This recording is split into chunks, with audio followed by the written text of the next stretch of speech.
বন্ধুরা, এসে গেছি আরও একটা ভিডিও নিয়ে।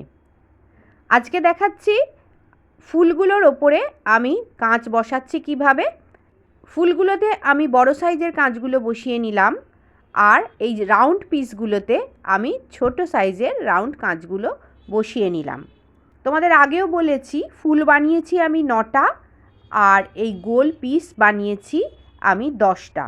তো এখন সব কটা পিসেই কাঁচ বসানো আমার রেডি হয়ে গেল।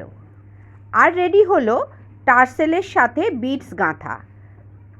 ইয়েলো আর অন্যান্য কালারের যে বিডসগুলো নিয়েছিলাম সেগুলো টার্সেলের সাথে সুতো দিয়ে আমি গেঁথে নিয়েছি। এটা হলো মিডল পয়েন্ট, আর তার দুপাশে আমি ইয়েলোর সাথে অন্যান্য কালার অল্টারনেটিভভাবে আমি বুনে নিয়েছি। এবার এখান থেকেই কিন্তু বাকি পিসগুলো আমি অ্যাটাচ করব। পরের ভিডিওটা মিস করো না কেউ।